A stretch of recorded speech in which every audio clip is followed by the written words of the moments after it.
Operation सिंदूर पर navy की colonel Sophia Qureshi ने जानकारी दी है। रात 1:05 से 1:30 बजे तक हमला हुआ। पहलगाम में मारे गए लोगों को इंसाफ के लिए इस ऑपरेशन को अंजाम दिया गया। पाकिस्तान में 3 दहाई से टेरर इंफ्रास्ट्रक्चर तैयार हो रहा था। खुफिया जानकारी की बुनियाद पर ऑपरेशन सिंदूर हुआ है। सबसे पहले मुजफ्फराबाद में हमला किया गया और ये लश्कर तैयबा का ट्रेनिंग कैंप था। मुजफ्फराबाद के बाद यहां सैयदना बिलाल कैंप पर हमला किया गया, बरनाला कैंप पर हमला किया गया, सियालकोट के सर्जिल कैंप पर हमला किया गया। ये एलओसी से 6 किलोमीटर दूर है। जेएनके पुलिस के जवानों के कातिलों को यहीं ट्रेन किया गया है। सियालकोट का महमूना जाया कैंप पर भी हमला किया गया। ये बड़ी खबर आपको बता रहे हैं। प्रेस कॉन्फ्रेंस करके तमाम बातें वाजे की गई।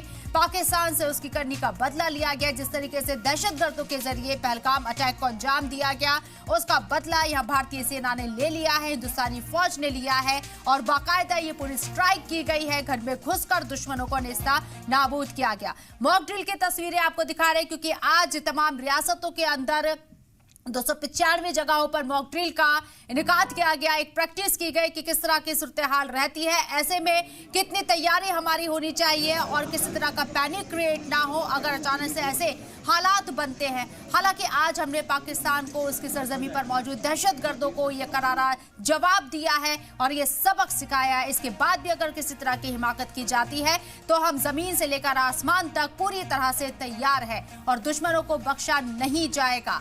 जगह जगह पर मॉक ड्रिल की तस्वीरें भी आप तक पहुंचा रहे हैं। एक्शन में हिंदुस्तान, बौखलाहट में पाकिस्तान नजर आ रहा है।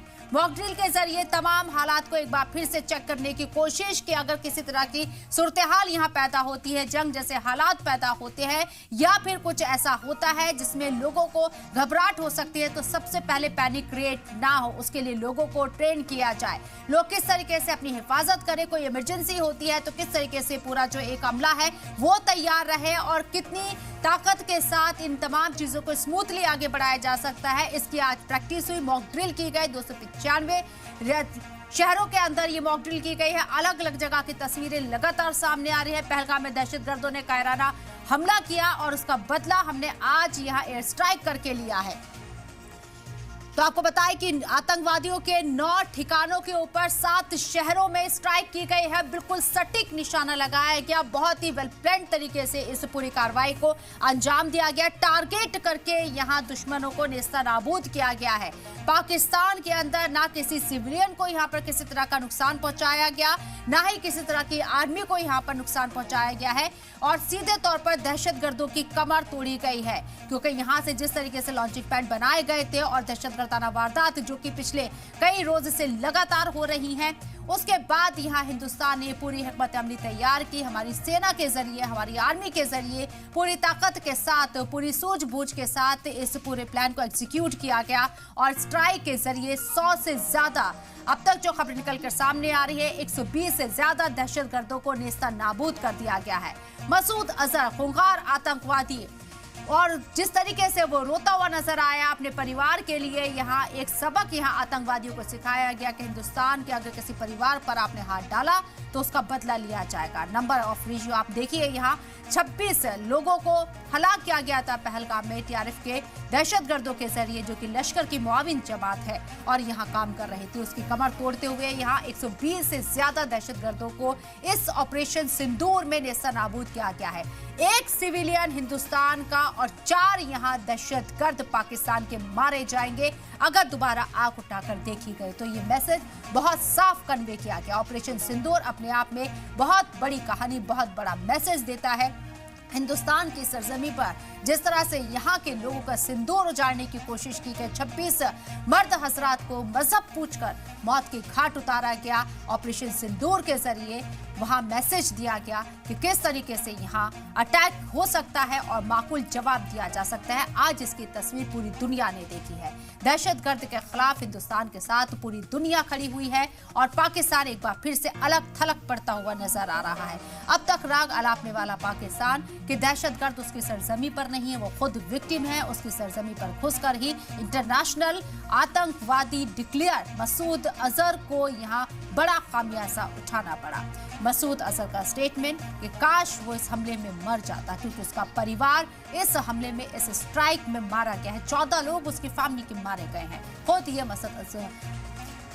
मसूद अजहर ने ये कबूलनामा दिया है और अब मॉक ड्रिल लगातार हो रही है। तस्वीरें आपको दिखा रही हैं। किसी भी मुहाने पर हिंदुस्तान अगर आकर खड़ा होता है तो पूरी तरीके से तैयार हैं। ये बार बार हमने मैसेज दिया है और इसकी तैयारी भी हमने बाखूबी तरीके से यहाँ दिखा दी है।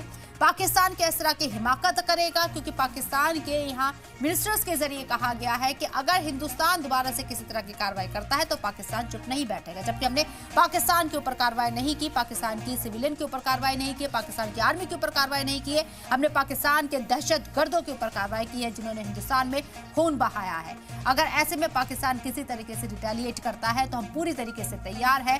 अर्श से लेकर फर्श तक हमारी तैयारी माकूल है और ये बार बार हमने मैसेज कन्वे किया है। अपनी तैयारी पर हम फोकस्ड है। सूरत हाल कोई भी हो, हम पीछे नहीं हटेंगे, ये हमने बता दिया है।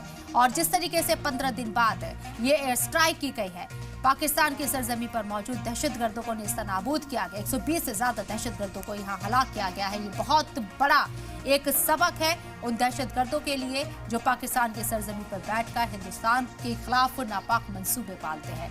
कहीं ना कहीं सीधे तौर पर पाकिस्तान के लिए भी एक मैसेज है कि अब और बर्दाश्त नहीं किया जाएगा। इससे पहले उरी का बदला हमने लिया, पुलवामा का बदला हमने लिया और अब पहलगाम का बदला, सबसे बड़ा बदला। क्योंकि यहाँ एक जिस तरीके की खाई पैदा करने की कोशिश की गई, पाकिस्तान के आर्मी चीफ आसिम मुनीर के जरिए जिस तरीके का स्टेटमेंट 16 अप्रैल को दिया गया और 22 अप्रैल को कश्मीर के बेसन घाटी में टेररिस्ट अटैक किया गया टीआरएफ के जरिए, उसके बाद ये सबक सिखाना बहुत जरूरी हो जाता है। और अब हिंदुस्तान का बच्चा जिस तरीके से खुद को तैयारी में लगा रहा है, मॉक ड्रिल के जरिए तमाम लोगों को ट्रेन किया जा रहा है कि अगर किसी तरह की सूरत हाल रहती है, यहाँ जंग जैसा माहौल होता है, हालांकि इसकी गुंजाइश अभी नहीं है, बावजूद इसके हम अपनी तैयारी में पूरी तरीके से मसरूफ है। और क्या कुछ कहना है इस पूरे मामले पर, आइए सुनते हैं।